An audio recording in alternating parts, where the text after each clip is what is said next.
Body shot. Oh, that hurt, didn't it? When the adrenaline starts pumping and you know what you can do with this right hand, it's hard to not do that. Here are your hosts, Derick G and AJ. What's going on, folks? Welcome back to another episode of the Bloody Water Podcast. UFC 278 is upon us, and we have a rematch. Another title fight, another rematch.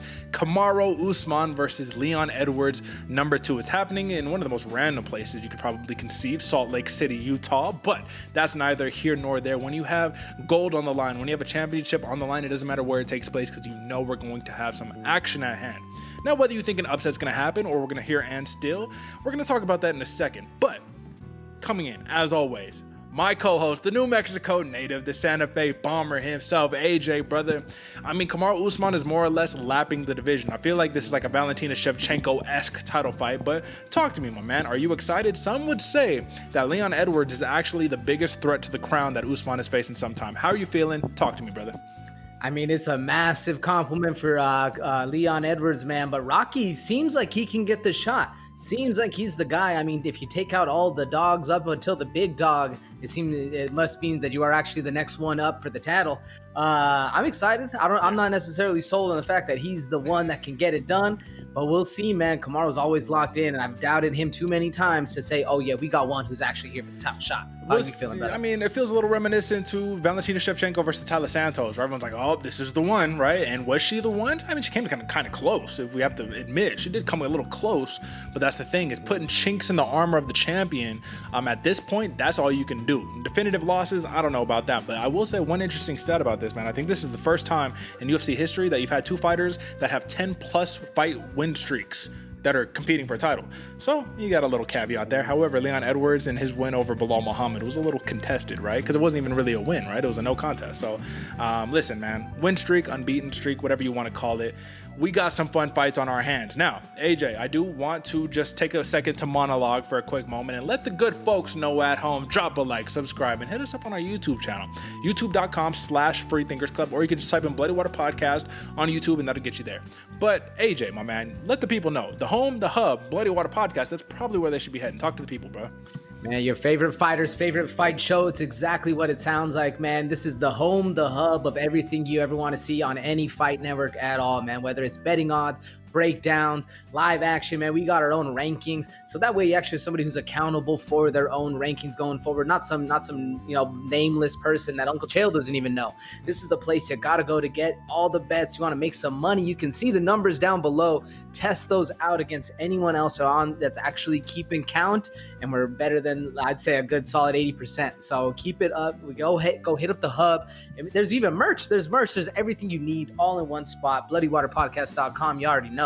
My man AJ is onto something, but I do gotta come in this week, AJ, because listen, I know you was gonna do it to me. I gotta come in with some bragging rights, bro. I came in and I was the first man to crack 100 wins on the season. That's what we're gonna call it, the season.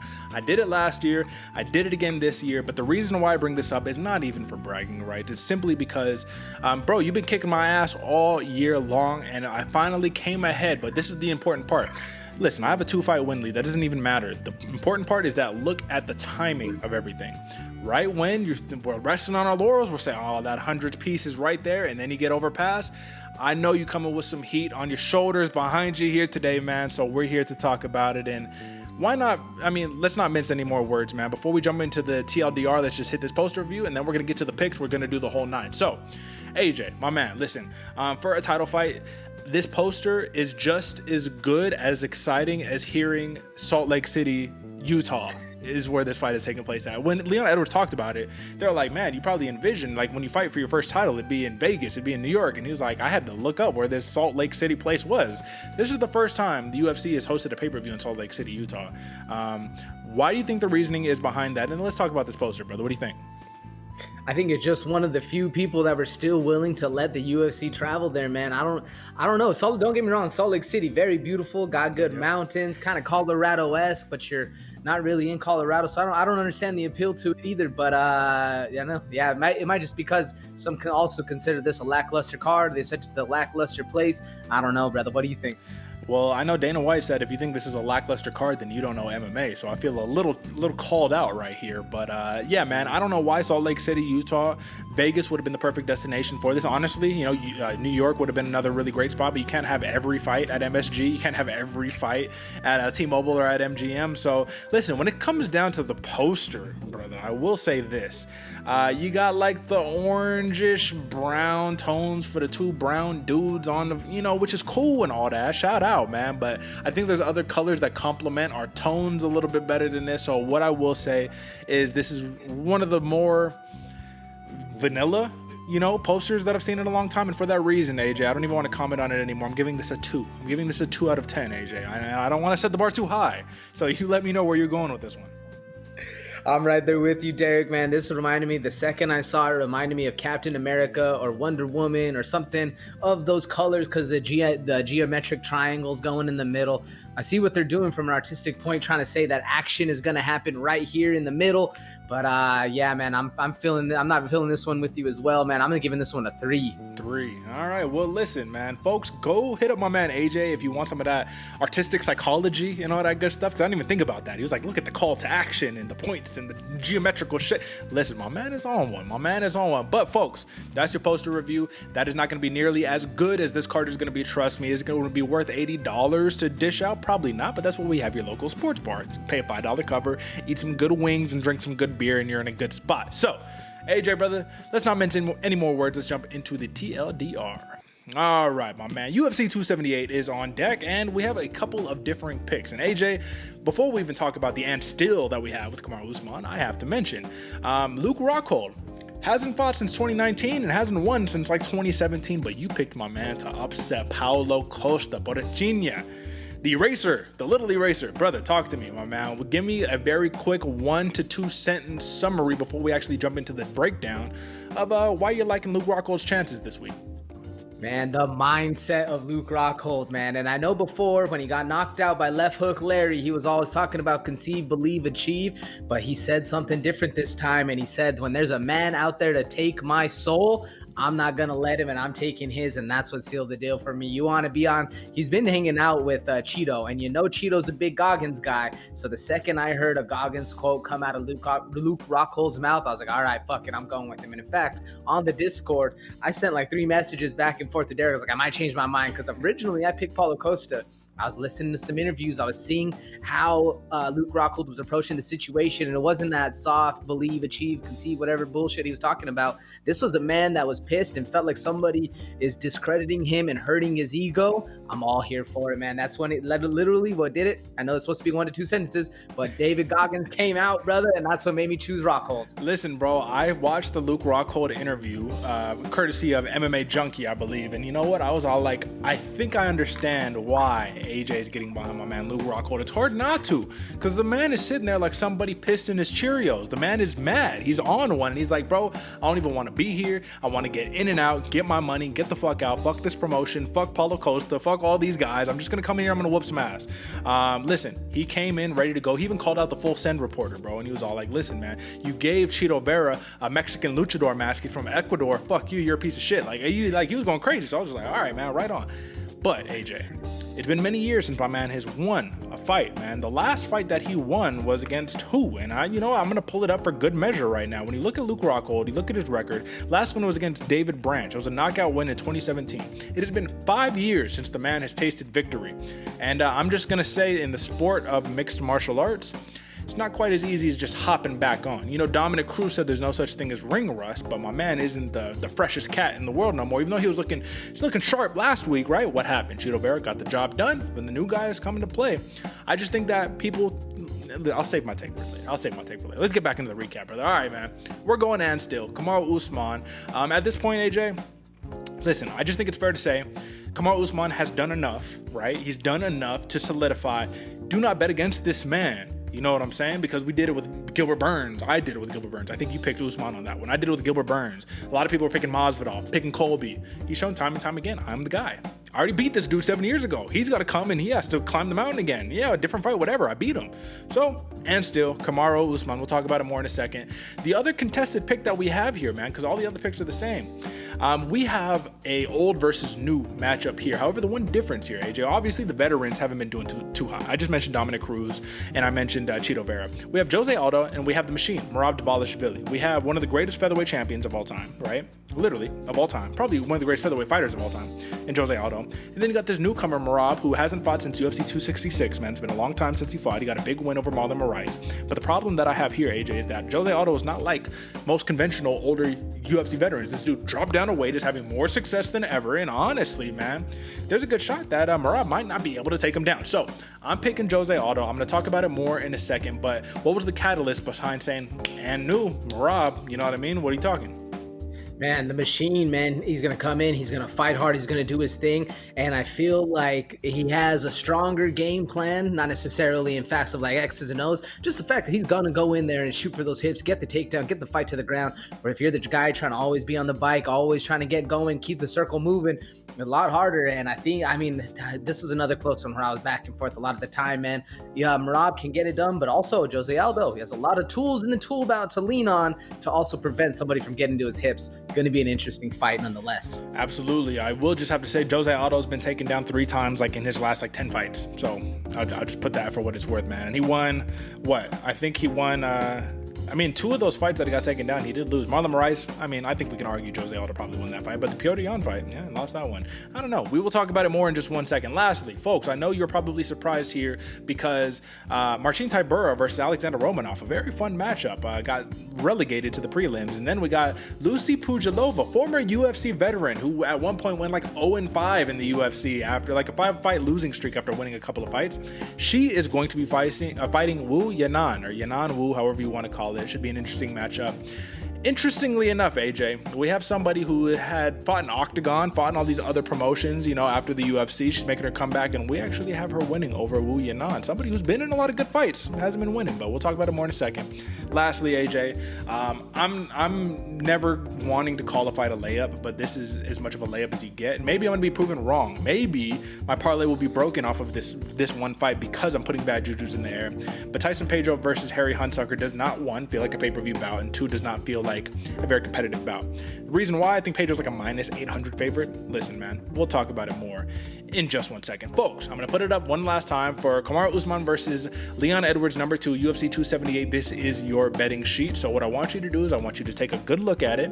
You're either going to choose my picks or you're going to choose AJ's picks, but it doesn't really matter who you pick because last time I checked, AJ, we're both over 63% accuracy on the year.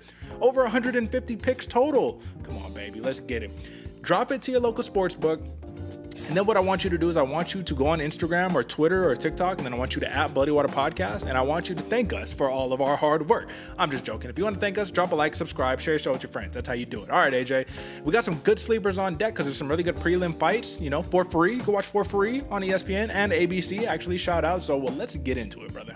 It's time for some fight night. If you ain't paying attention, you're going to sleep on me and I'm going to wake you up. All right, my man. So I think it is safe to say here, AJ, that you have a very fun sleeper set up for UFC 278 that not too many people know about. I got a pretty good sleeper too, if I do say so myself, but I am interested to hear your sleeper. So kick it off, brother. Who you got this week? Man, I'm rocking AJ Fletcher versus Ange Loosa, brother. And the reason I picked this one, because you're right, Derek, not a lot of people know about these two fighters right here. AJ Fletcher, crazy. They call him the Ghost, man. 9-1 record. It's barely new to the welterweight scene, but they're going to be absolute bomb droppers going forward, man. A lot of people are picking Fletcher. He has a little less notoriety in exactly who he's rocking with. As I find my page that I was working on before. Here we go.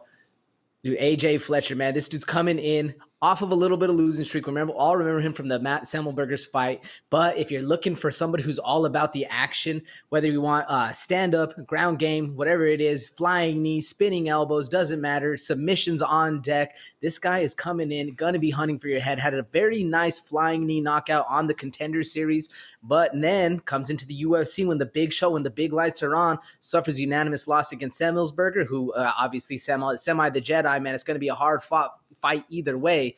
But showed that he is one of the dogs, man. Next up, Angelo. So this one could be a little bit more familiar in a lot of people's minds, but as you can see from what Derek was just showing on the screen, a lot of people are betting against him, man. 27%, but near the same knockout percentage as Fletcher, man. So if they're looking for knockouts, it's going to be a toss-up. Either way, if you're looking for a decision, the point fighter, AJ Fletcher, is going to be the one to get it done. But as far as Angelo, so man, you want to talk about power, you want to talk about somebody coming in with a fierce reckoning to him, man. This is Angelo. So he's the guy who, if Angelos is on that night, you don't want to be the one standing in his way. This dude's a powerhouse, gonna be coming in, wrecking people on. He had a great fight against Manur Lizez, did lose the fight, but either way had a performance that was noteworthy enough to be locked into people's mind and be put on a pay-per-view undercard, especially for your second fight in the UFC. Speaks volumes to what the UFC brass thinks about this guy. I think this is going to be a fun one, man, especially since both of these fighters aren't really well known. I think we're going to see some bombs being dropped. It's going to be a great time. Derek, what do you think?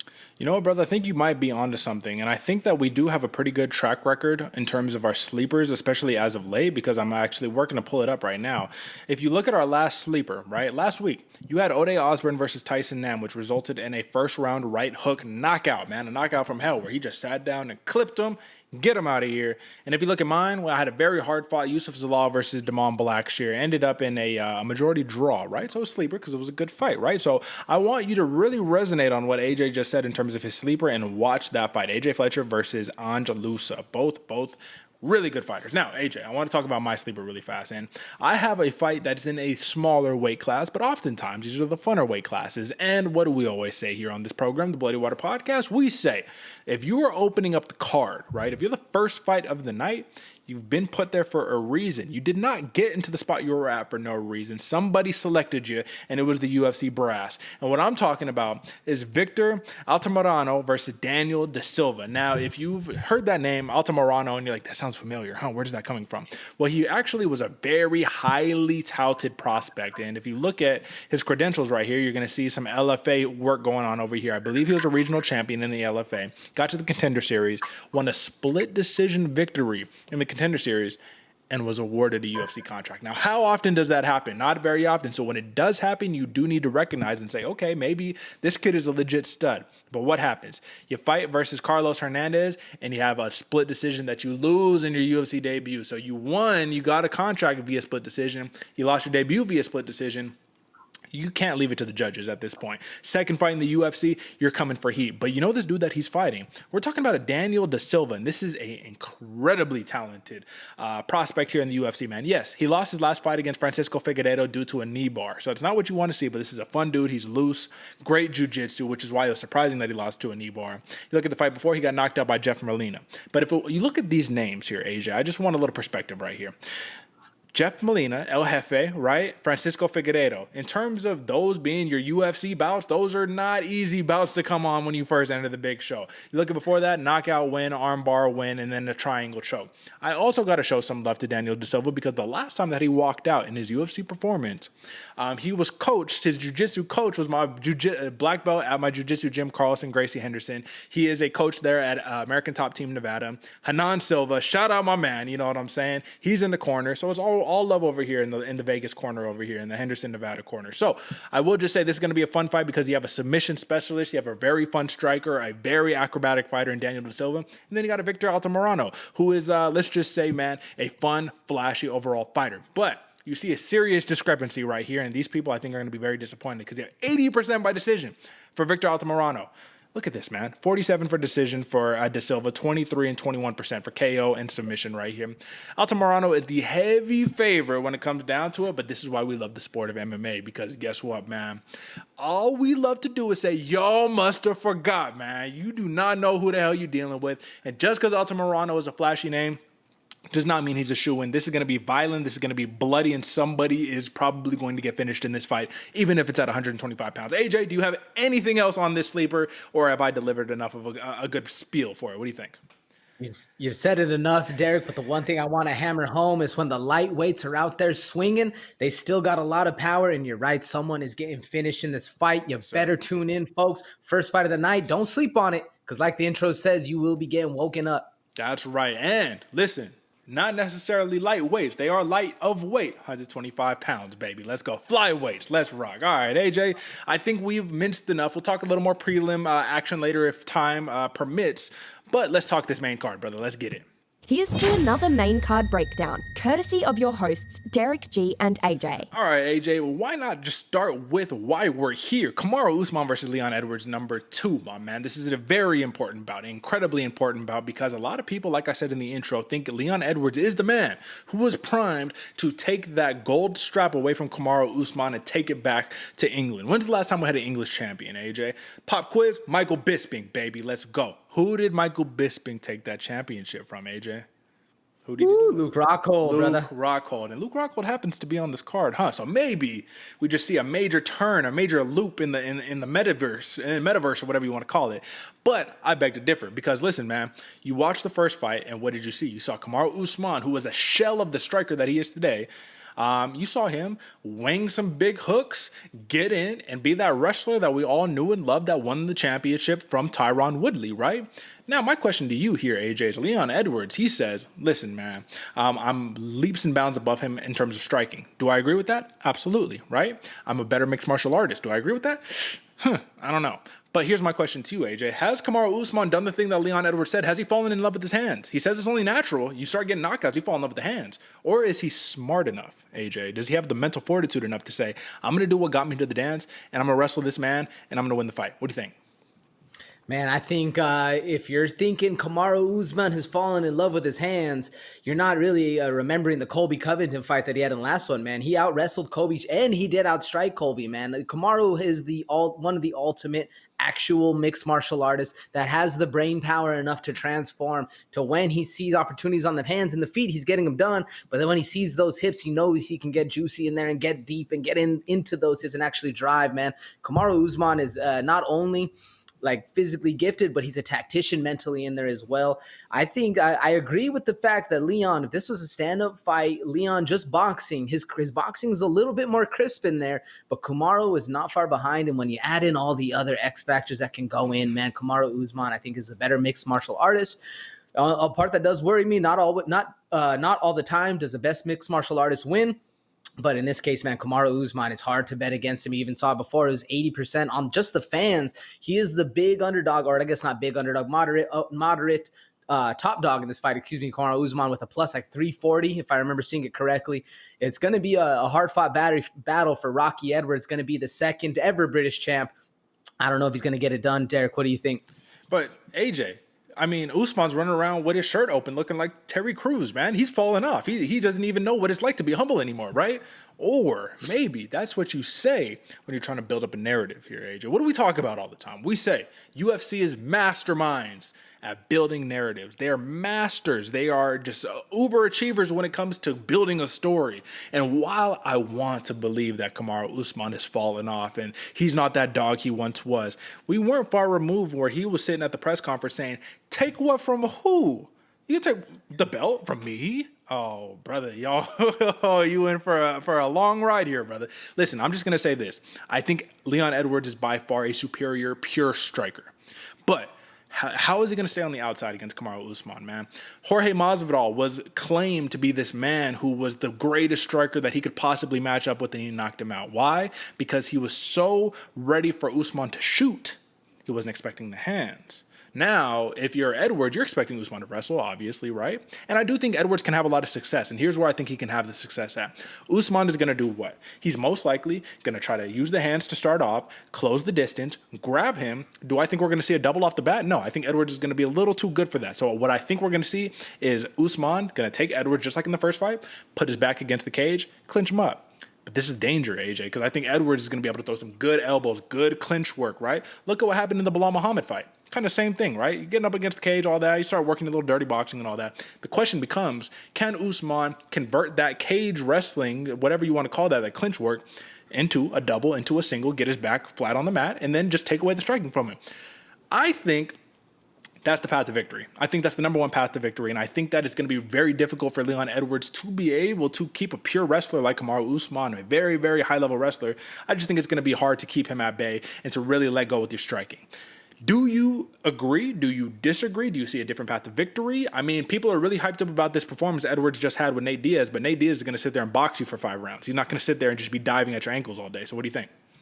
And the big thing that worries me about the whole Rocky Leon Edwards kind of style, sure, he might start off well, but what happens when Kamaru Usman does push you up against the fence, starts making you tired, things get going? We saw when he got tired in that 5th round, he almost got finished by Nate Diaz. Sure, if Nate Diaz instead of pointed at him and actually went at him, he could have seen something different. Maybe would have seen a finish.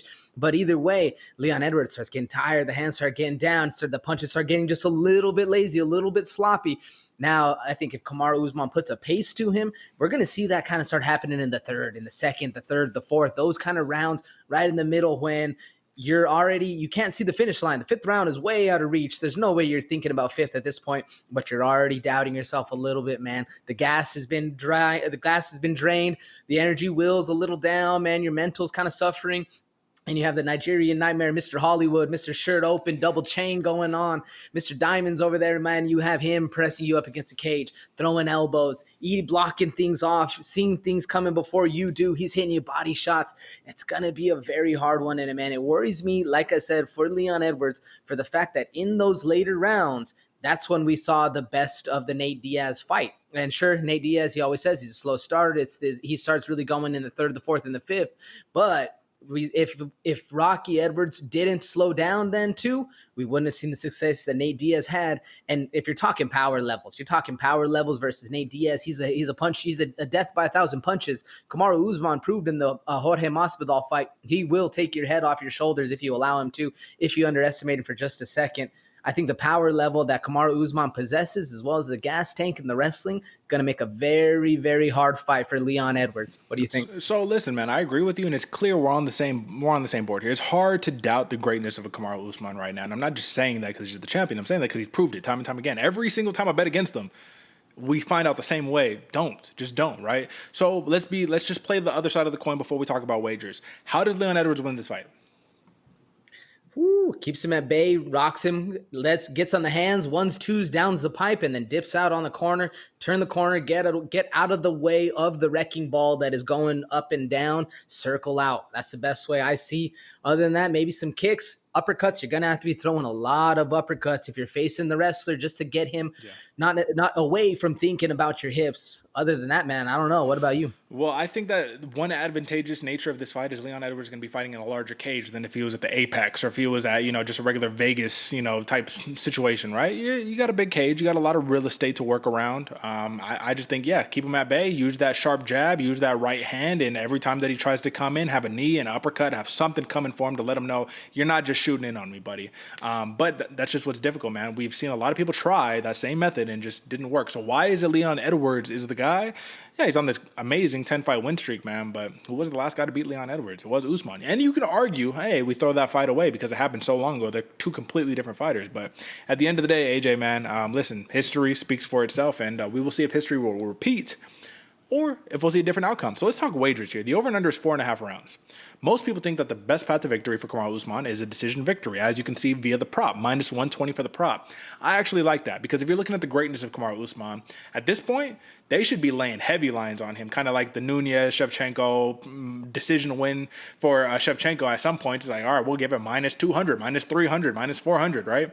For Usman, they have it minus 120. I think those are pretty fair odds to take for a decision win that is most likely going to happen. Do I see Usman knocking out Leon Edwards? Not unless he does something foolish like what Masvidal did and just doesn't respect the striking.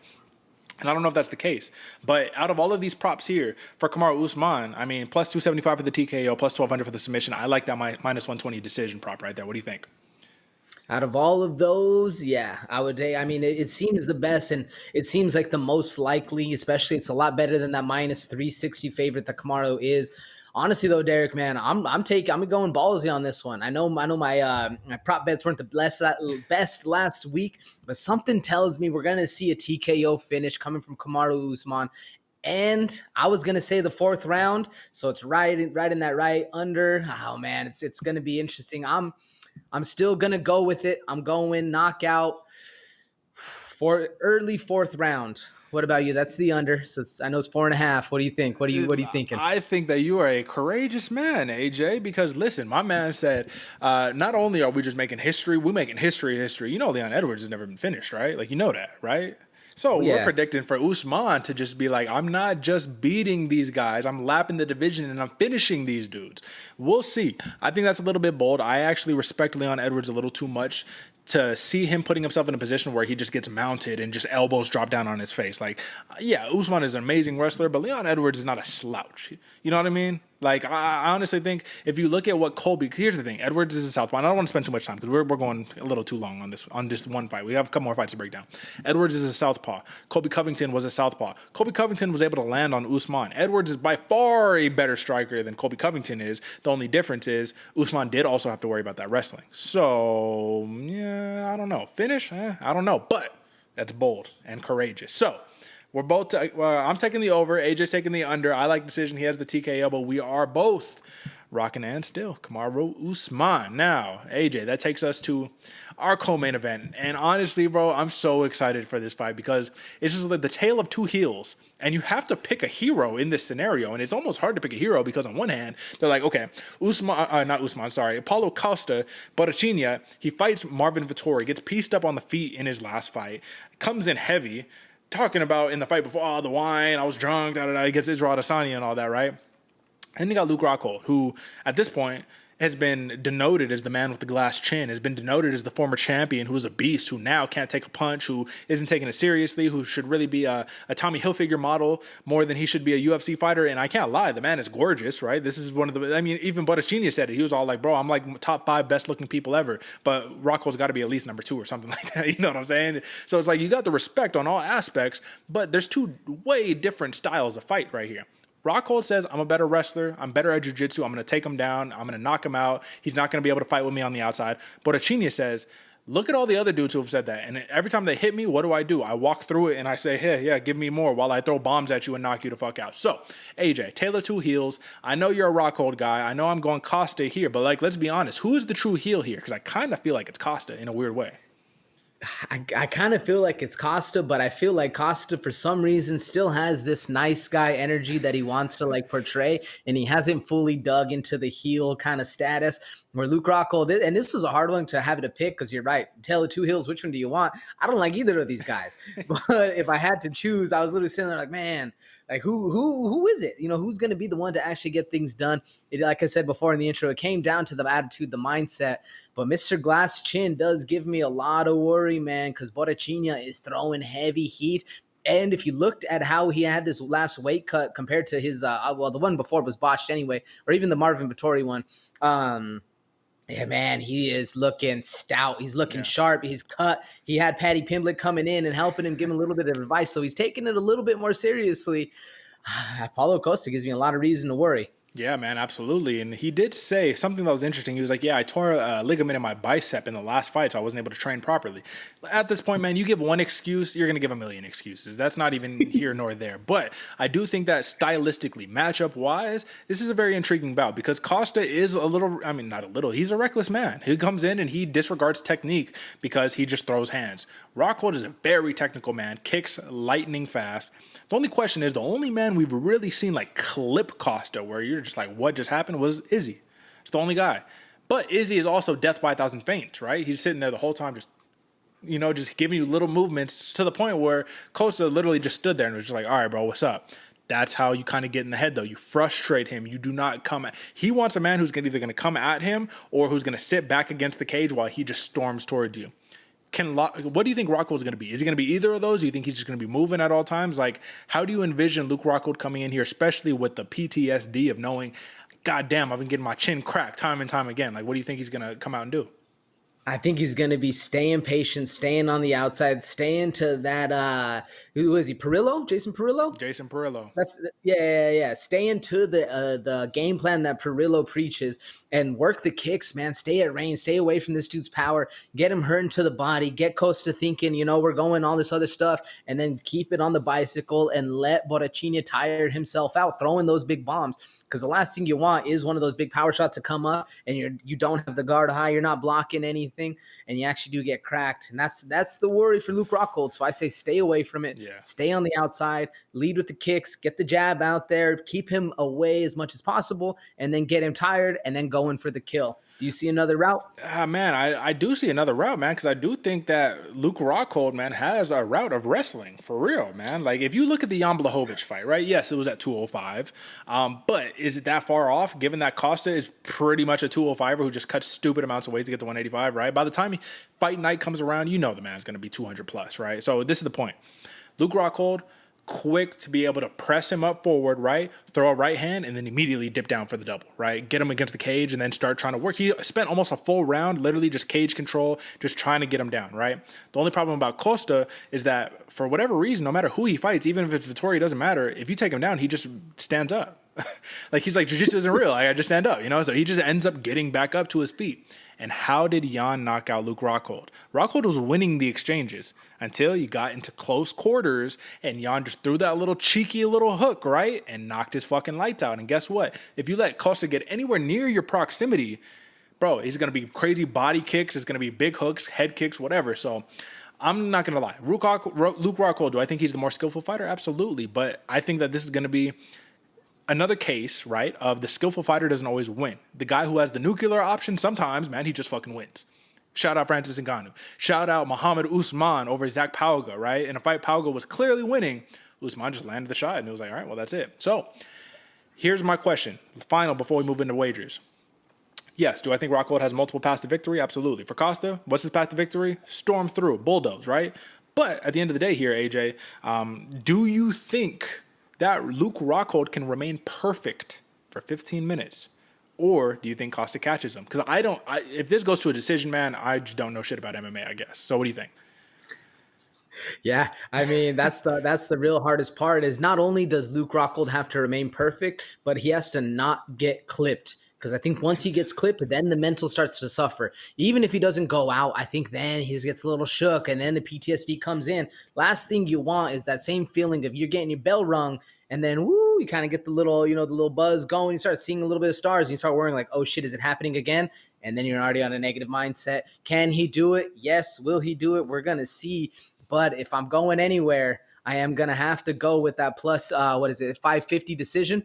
Because I don't really see, of the prop bets, the decision pick is the one I'm seeing the best. But if you're going to take anything right there, I think you take the money line, that plus 255. It's kind of a little easier, kind of a little juicier.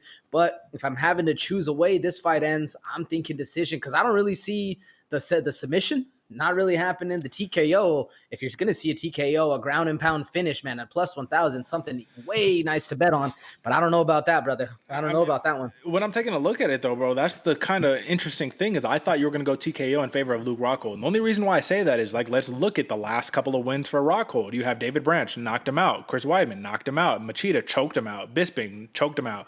Tim Boetsch, submitted him. And then Philippou, knocked him out. So there's no decisions here for Rockhold. Like, when's the last time the man had a decision to win? It was 2012 against Tim Kennedy, right? So that's why I'm like, okay, I can see. We've seen Paulo Costa get tired. We've seen him when he's in favorable positions. That's kind of Rockhold's whole thing. Is he's saying Costa's weak-minded. When he faces adversity, he breaks. I'm going to break him. I'm going to take his soul. I'm going to do this. How do you do that? You make him tired. You debilitate him, and then you drop elbows on his face and fucking, you know what I mean? Get him out of there. So I think that's the way for Luke Rockhold. I find it very hard pressed to see him winning a decision. But, I mean, listen, man, both of those numbers are juicy. Plus 550 for a decision, plus 1,000 for a TKO. I'm going to take the layup, and I'm going to take the Paulo Costa minus 150 nuclear option all day long, and I'm taking the under 1.5 rounds. And what I'm betting on here, AJ, is not that Luke Rockhold is bad. It's that you haven't fought in 3 years. You haven't won in 5 years. And when you get in there against a dude who is a monster of a man, who we know you have to be the top echelon to get a victory over, let's be honest, Marvin Vettori, top echelon. Israel Adesanya, top echelon. I just think that's how it goes. So Paulo Costa, TKO, under 1.5 for me. But let's see, man. You might really just strike gold here with the Luke Rockhold decision win. And I do think, yes, take the TKO minus 150 over the minus 310 decision, or minus 310 money line for Paulo Costa. That's what I believe. That is your co-main event. Got a lot of steam on it, folks, so enjoy that one. Now, Jose Aldo versus Merab Dvalishvili, AJ, or maybe I should pronounce it right, Dvalishvili right? Shout out to the Machine, who I just saw the other day over at High Roller, supporting his man Aljamain Sterling. My man is always active, ready to go, taking pictures with like 6 women. He's ready to go. My man is game, right? Merab, though, brother, he hasn't fought in 11 months. He's going to fight Jose Aldo. This is no easy task. Some would say Merab Dvalishvili's only real option at victory here is to take Jose Aldo down, hold him down for 3 rounds, and get the win. And he even said it. He's like, yeah, that's the easiest path to victory. I'm going to make it easy on myself. That's what I'm going to do. And I feel like a lot of the opponents, a lot of the opposition of Jose Aldo has said the same thing. I'm just going to take him down. I'm just going to beat him. Look at Rob Font. Great striker says, you know how I'm going to start off my fight with Jose Aldo? I'm going to try to take him down. And guess what he did? But what happened? Aldo got back up, and he proceeded to, even though he lost the numbers battle, the power, brother, it's on point at 135 pounds. And if there's one thing that we learned about Merab, is that he's durable. It's that he has outstanding tenacity and willpower and heart. But the other thing that we learned is that if you touch the chin the right way, just like everybody else, he will crumble. And I think that Jose Aldo, seeing what we've seen from him, especially since Merab, how do you get a takedown? You have to close distance. He's going to put himself in that firing zone time and time again until he can get the takedown. Once again, Jose Aldo's been taken down like 3 times in his last like 10 fights or so, right? Do you think it's just going to be as simple as, just take him down and we're just going to win an easy battle like that? Jose Aldo, let's not forget, the man is a jiu-jitsu black belt. We're just kind of throwing that under the rug. You never need to use it. But I think that's going to be a very technical, like a really, really fun bout. I think we're going to see knockdowns. I think we're going to see adversity. And after you respond, AJ, I want to talk a little bit about the Merab versus Marlon Moraes fight that just happened at UFC 266. So talk to me. What do you think? And do I think this is going to be a close fight? Do I think this is going to be an easy fight? No, not at all, Derek. I think we're going to see a fight of the night on our hands for this one. I think we're going to see a washing machine because will Jose Aldo go down with just one takedown? Not at all, man. You're going to have to take this dude down 12, 15 plus times. You're going to have to be working. And the good thing is the Machine can be that fighter that is going to continuously keep pushing the pressure. Now, what you got to worry about is the sneaky striking and the sneaky power that Jose Aldo has, because the last thing you want is eating something this dude's coming down the pipe with and you're full pressure going forward, because not only is his power there, but his precision and his timing are there, makes Jose Aldo a very, very dangerous fighter going forward, man. So the Machine, don't get me wrong, it has that one path where, that's the easiest path, but it's not an easy path, even though it's the easiest. It's still an uphill battle with things coming at your face, flying full force, trying to knock you out. I think the Machine can stay on stay on the outside, stay out of range, get Jose Aldo kind of lulled into a sort of a comfort situation where he thinks like, he's not going to be pressuring that hard, and then go in and pressure and actually have that second effort that makes him get the takedowns. But you do got to worry about the jiu-jitsu black belt, man. It is a thing that's out there. Now going on to the Marlon Moraes, the round 2 ground and pound that you were talking about. What about that fight really stands out to you? Do I think we're going to see the Merab do that to Jose Aldo? Not really. But with the pressure, what are you talking? So this is what I'm talking. First, some would argue, right, that this is the king of takedowns, Merab Dvalishvili, versus the king of anti-takedowns, which is Jose Aldo, right? But what I wanted to refer to in terms of the Merab versus Marlon Moraes fight is that Moraes, what did he do, man? He saw, okay, I have a major striking advantage here in terms of technical proficiency. We know Marlon Moraes, prior to retirement, Caillou, my man got bombs in his hands. He got real pop, real crack in these shots, right? So he says, okay, just like Luke Rockhold about Paulo Costa, if he crosses this line, he's going to have to pay the consequence. And Marlon Moraes did that, gassed himself out trying to chase the finish on Merab, ended up getting out-wrestled when he didn't have enough gas and enough juice. He already had a history of gassing out. And that's basically what we saw. My question here is that same formula going to apply for Jose Aldo? Because guess what? Yeah, Jose Aldo probably isn't going to gas himself out trying to chase a finish, but he does have a tendency to really slow down over the course of 5 rounds. And if there's anybody who I think could be an absolute monster due to 5-round tenacity, it's Merab, bro. So actually, this isn't 5 rounds. It's only a 3-round fight. So I guess I take that back. That point is null and void. But just imagine if it was 5 rounds. Either way, talk to me, brother. What do you think? Yeah, that's what I was actually going to say. The biggest thing of all of that thing is that's a 5-round fight, because Jose Aldo does have the tendency to slow down a little bit. But this is a 3-round sprint right here for these two. And that's kind of what worries me the most is that Merab he has to start fast, start hard, start heavy, keep the pressure going the entire time. And I think if Merab gets caught in that in-between zone, that no man's land of Jose Aldo's power zone, you either got to be all the way out or you got to be all the way in. If Merab plays in that middle zone, it's going to be knockout city. So that's what gives me a little bit of worry. Yeah. But do I think Merab knows that? Yeah. Do I think he has the game plan to get that going? Yeah, man. I think Merab can get things done on that inside and work towards not really getting pieced up and worry about the power. We're going to see, though. We're going to see. I will just mention this, man. If you want to talk about a prolific wrestler who Jose Aldo's already fought, and this was at, 145 pounds, I believe, maybe even 155 pounds. But we're talking about Frankie Edgar. And Jose Aldo fought Frankie Edgar twice, right? Both of them were for championships. The first time that he fought, Frankie Edgar took him down 2 times. Jose Aldo won, defended his belt. The second time, Frankie Edgar was not able to get a takedown, and Jose won and defended his belt. So I'm just saying here, man, it's not like if there's anybody who has been time-tested with these types of challenges, it's Jose Aldo, which is why I just think that he's got the experience behind him, and I think he's one of the rare veterans who is going to keep this winning streak on, and I do think he will be selected for a title shot here in the near-coming future, man, because it's literally you have Aljo, you got Yanan, and then you got Aldo. And the only person who's really like putting a stranglehold in there is Merab. And if the Sugar Show can beat Piotr Yan, it's going to be him. But other than that, you have nobody else. So let's talk props here, AJ. If Merab is going to do it, I honestly don't really see a TKO coming from Merab against Jose Aldo, because Aldo is such a talented, durable fighter. But that plus 150 is looking juicy as hell. I'm not going to lie to you, my man. That plus 150 is looking great for Merab, especially given the opening odds on this line. Merab was like plus 140, and he's thus shifted to like minus 130. Aldo, it's kind of worrisome. He was a favorite. Now he's plus 110. I like that plus 185 decision for Jose Aldo, though. Well, we differ. We're contrasting here, AJ. So are you taking that plus 150 for Merab? Yeah, I'm taking that plus 150 from Merab. The same thing, the durability of Jose Aldo we've seen. If he's going to get finished, it's going to be in the 4th and the 5th. Yeah. Even Piotr Yan, one of the best strikers who was actually able to get a takedown or a sweep on Jose Aldo, finished him in the 5th. Yeah. I don't see Merab getting that finish up until then. So I'm going, since it's a 3-round fight, going with that plus 150 decision. Absolutely. So I like the plus 185 decision for Aldo. I think the anti-takedown defense is just going to be a little bit too much for Merab, who is kind of one-track minded. Jose Aldo has a phenomenal striking. You can't.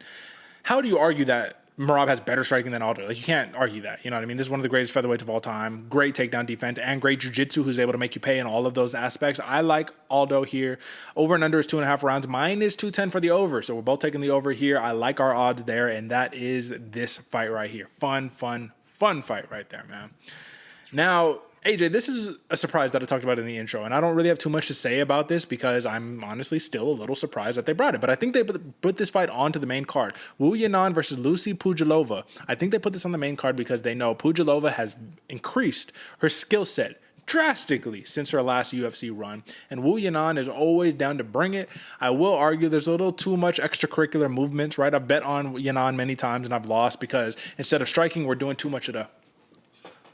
You know what I'm saying? And Merab does a little bit of that too, man. And for those who are just listening and not watching, it's just lots of feints and weird setup movements, with the arms always moving when you could just be popping a jab. And what does Pudilová have, AJ, that she didn't have in her first UFC run? A stiff 1-2. And literally, that's like the only thing she'll throw. She'll just throw that 1-2 a million times, man. But it's stiff and it's crisp and it's to the point, A to B. What's faster than a hook? A straight line. You know what I mean? That's the fastest point to travel from point A to point B. So, first off, AJ, react. We need some announcement on why do we think Tybura versus Romanov got relegated to the main card. I think it's because the UFC thinks Romanov is going to be too dominant and is going to smash Tybura, and this is going to be more of a competitive fight. You got to give people what they paid for, right? What is your thoughts?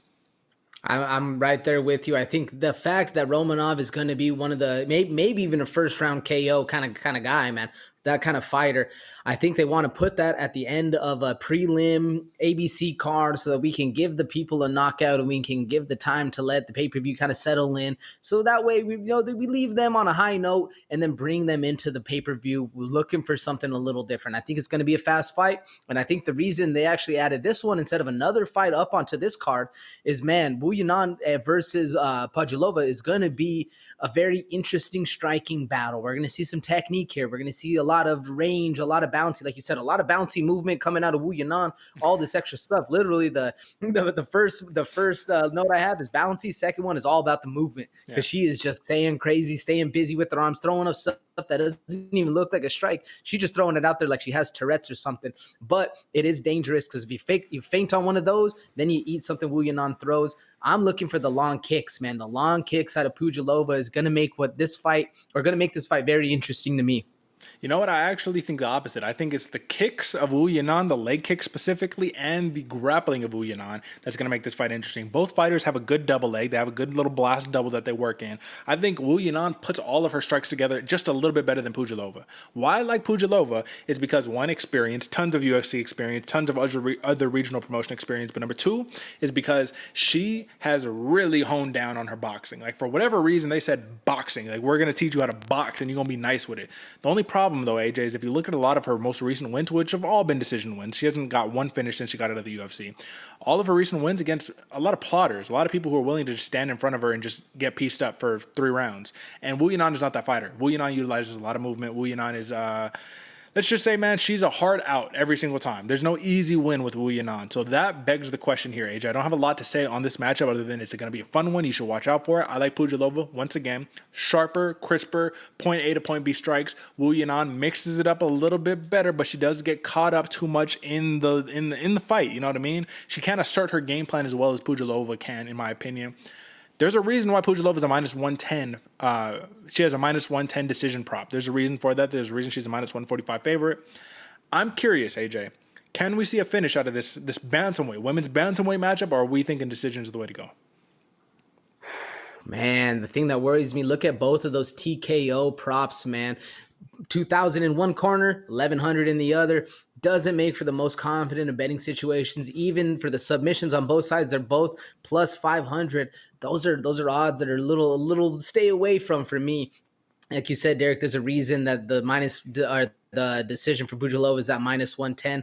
Will we see a finish? I'm not too certain, brother. I'm not too certain. I'm thinking with the style of fight and the ranginess of both of these fighters, we're going to see kind of a chess battle right here.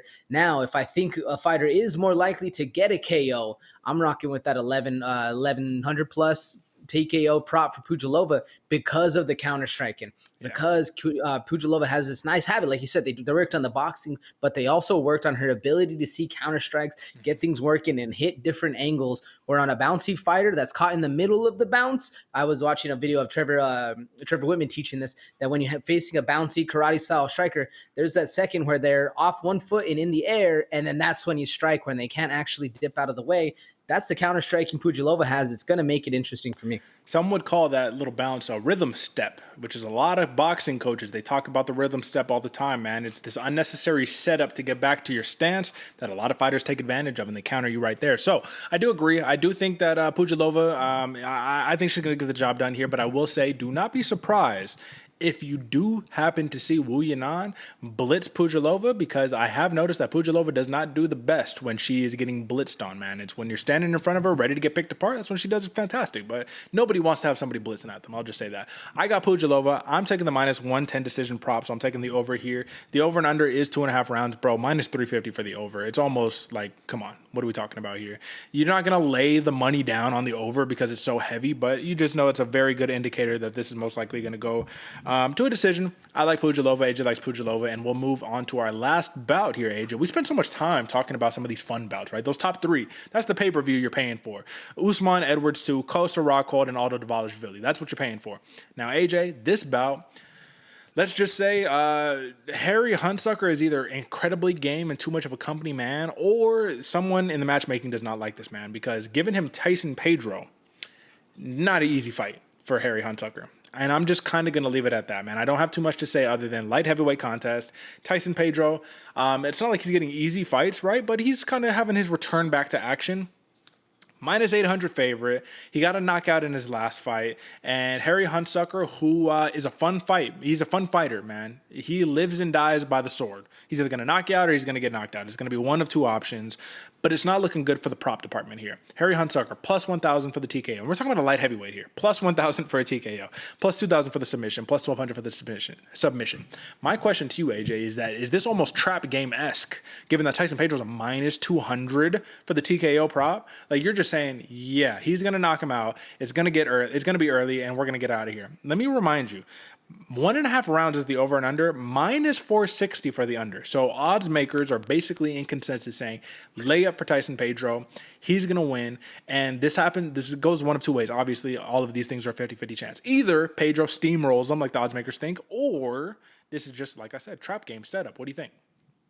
Yeah, man. I mean, the thing that does worry me, I agree. This is a hard fight for Hunsucker. Pedro is the new kind of style of fighter, even though he has a lot of experience, but he's forgotten about. So he has a lot of danger to him. But if Hunsucker is going to win this in any way, I'm calling it now. Sneaky submission. This dude has a lot of submissions on his resume. In fact, let me see how many. 5 submissions to his 2 knockouts. So Hunsucker can catch a sneaky submission. Do I think he's going to? No. Do I think he has the power? Not really. I feel like he's a little underrated, probably for reasons. The Hunsucker is a game fighter, but he desperately needs this win to keep his job. So he's fighting for a little bit more that's on the table than Pedro. So there's reasons why Hunsucker isn't completely counted out. But like I said, it's going to have to be something sneaky. It's going to have to be something out of left field. What do you think? I'm actually glad that you brought that up, because if you guys have noticed, pay attention when you see Harry Hunsucker next time. It's either on his hands, on his back, somewhere tattooed on his body. He has the Carlson Gracie Bulldogs tatted on him. My man is fucking jiu-jitsu out of Carlson Gracie. Shout out to that establishment. That's where I train my jiu-jitsu out of. Of course, I train out of the Henderson Carlson Gracie gym. But come on, respect, man. That no criante. Let's go, baby. I need to work on my Portuguese a little bit, but you get it. I honestly think, though, man, bringing it back to the bases, Tyson Pedro, man, this is his fight to win. Harry Hunsucker can't come up with the upset. But if I'm a betting man, which I am a betting man, clearly, I'm rocking with Tyson Pedro. I don't like the minus 800 or the minus 200 for the TKO, but if I had to take a guess at one, I'm going to take the TKO, Tyson Pedro, under 1.5. I just think that unless Tyson Pedro just comes out super tentative and doesn't want to fight, or Harry Hunsucker does not come to fight, which he always comes to fight, that's never a question. I don't see how this happens any other way. I don't see how this ends in anything other than a finish, I guess is what I'm saying. Whether it comes from either party, these are big boys. All it takes is one shot for either of these men to go down. But a decision, don't see it likely. AJ, who do you got? How do you got it? Talk to me. Yeah, the same thing with you, Derek. I don't like that minus 800 all around. I also, if I had to choose one, it's going to be the minus 200. There's a reason that it's a minus 400 plus for the under that the odds makers are making it.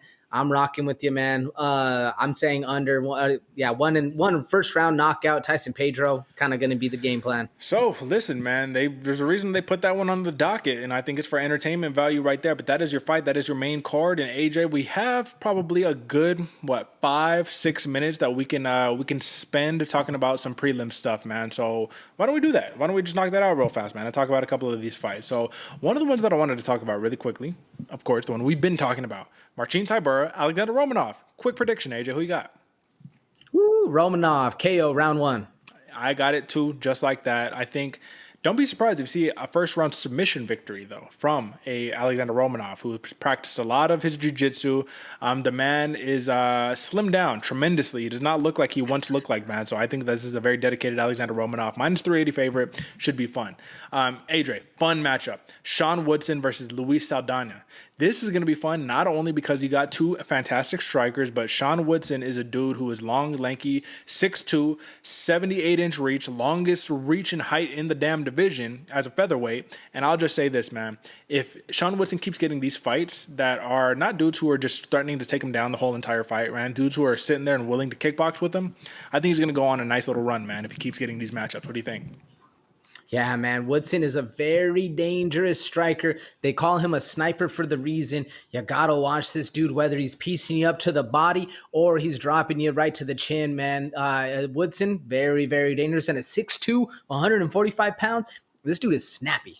Watch out for him. And I just want to call a good fight here. I don't even want to lean one way or the other. I do think Sean Woodson probably is going to win this fight, but I like this fight. I really, really like this fight. So tune in. You got any lean, AJ, or do you want to just call it a good fight and move on? Ooh, I'm leaning a little bit more towards Woodson, but man, Saldana, he's a dog as well. And if you call onto a dog to come out, he will. He's one of the ones that'll show up ready to fight. Speaking about somebody ready to fight, man, Miranda Maverick, she makes her return. She graces our presence, graces us with her presence, I guess I should say, against Shanna Young, man. And Shanna Young finally got on the board in her last fight, man. And I'll tell you what, she's hungry. She's looking for a win, but Miranda Maverick is a minus 550 favorite who's got something to prove, AJ. Her last win was against Sabina Mazo, which at one point, Mazo was a solid name in the division. Not so much as of late, personally, in my opinion. But let's look at some differences here. Miranda Maverick, 5'3", Shanna Young, 5'7". 65-inch reach for both fighters, more or less. Southpaw is Maverick, orthodox is Shanna Young. I really like Miranda Maverick's chances here because I think she is the fighter we all thought that she was going to be. I think she's very talented, very skillful. She's gotten her conditioning, her nutrition in order. But Shanna Young has clearly showed us that she is to be reckoned with, man. She is not someone to take lightly. She can get a win on the board, especially when she uses her grappling and her ground and pound. What do you think? Yeah, man. No, I'm liking Miranda Maverick a lot in this fight right here. But like you said, Derek, Shanna Young has proven that if you're not going to be at the top of your game, she will finish you. And I like her for that, man. Shanna Young's a dog training out of Syndicate MMA. They're working with her good out there. But I do like Miranda Maverick in this fight, man. Absolutely. But do not discount, man, because over here in this Vegas presence, Syndicate MMA, man, good gym. Good fighter, and Shanna Young finally finding success. There's nothing more dangerous than somebody who just found their mojo, just got their groove. Now they're rolling. I'm not going to say they matched this up for a reason, man. This is not a layup fight. I'll just say that. All right, man. Amir Albazi versus Francisco Figueiredo. We have not seen Albazi in quite some time, man, but this was the dude who was going to be just taking over the division last time that we saw him fight, which, if I had to look it up, which I am looking it up right now, was a win in January of 2021 against Zolgis Zumagulov, man. A decision victory right here. Before that, submitted Malcolm Gordon, had a couple brave ones before that. He's Bellator veteran and all that good stuff, man. Listen, Albazi's the real deal, bro. But Francisco Figueiredo coming off of that massive victory that we already talked about a little bit earlier against Daniel Da Silva, knee bar victory. Dangerous. He fought Malcolm Gordon too. Remember, he lost that fight when it came down to the wrestling. I think Albazi gets the job done here personally, but I think Francisco Figueiredo is a man you always have to worry about.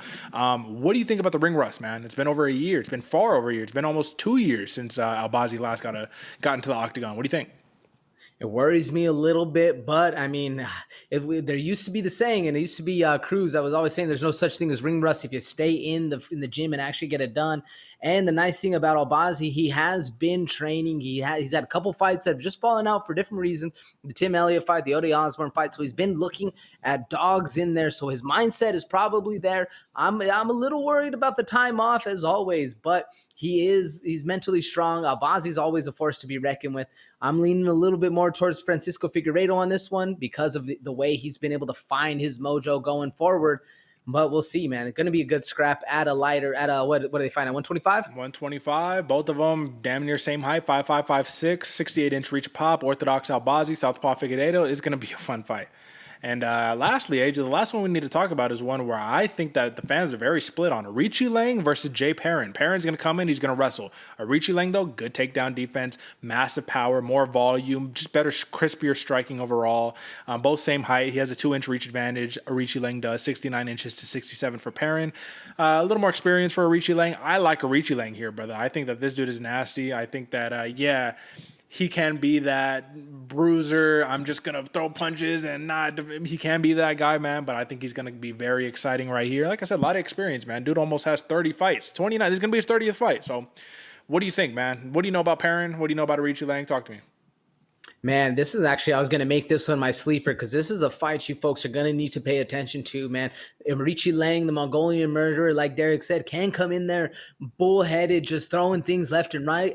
But he can also fight a very tactical fight, man. Jay Perrin, very, very dangerous. Even though he lost his last one to Mario Batista, this dude is a dog that's going to be in the fight regardless and hard to put away. If you're looking for a scrap, man, this is going to be a very fun one. And like I said, this one almost made it my sleeper, but the big dogs came in. I'm thinking there's going to be a knockout here. I can see this one going the distance, but being entertaining the entire entire time. Don't sleep on this fight as well, man. I like Aoriqileng just a little bit more on this one, a little bit different style to get things done, whether he's striking or whether he's, being a tactician in there. But Jay Perrin is always down to bring the fight, gonna be a dog regardless. And I mean, listen, that's a great way to summarize that prelim pour-over, brother, because that was the whole nine. We hit you with the main card, we hit you with the prelim, and I think it's only suiting that we head to the outro. AJ, brother, the people, they need to find us on YouTube, youtube.com/freethinkersclub, or type in Bloody Water Podcast. We're at 421 subscribers currently. Right now, that is the exact approximate number. Those are rookie numbers. Let's get that up to 430, 450, 500, then 1,000 by the end of the year. It's August. We only have 4 short months left, so we need some exponential growth. Let's get it, people. I know you're rocking with us, because if you're rocking with us, you're making money, and if you're making money, you're happy. So it's a big loop right there, and you already know what time it is. AJ, my man, exciting card, great episode. As always, energy was fantastic, vibe was phenomenal. Just, you know what I mean? We're feeling impeccable right here. Any last words for the people before we get out of here, brother? Man, biggest thing, we said it in the intro, but if you're rocking with us on this all the way to the end, we do have to say thank you. But make sure you share with your friends, hit us with a comment, go into the hub, bloodywaterpodcast.com, your favorite fighter's favorite fight show. And it's that because there's a reason to it. We're giving you the best. And like Derick said, we're making y'all some money, keeping you happy, keeping you fed, getting the fights in, man. It's going to be a fun one. But like we said before, don't pay for this one. Go out, share with your friends. Make sure you're talking. And when those fights are going, you're talking about, oh, you know what I heard? On the show, Bloody Water Podcast, you drop in something that you heard in one of these fights, man. Make yourself some money, make your friends some money. So that way we're keeping the system rolling. That's about it, brother. And listen, man, you want to impress your friends. Yeah, be like, oh, you check out that Bloody Water Podcast. I'll worry, dropping a couple stats, a couple fun stuff. We got you. We're going to make you look good in front of your friends. Definitely in front of the ladies, you know what I'm saying? So go pick up a lady, go chill with your boys, whatever you want to do. That's it for us, folks. Join us on Monday for the post show. We will be recapping all of the action in full. That's it for us. Until next time, folks. Peace.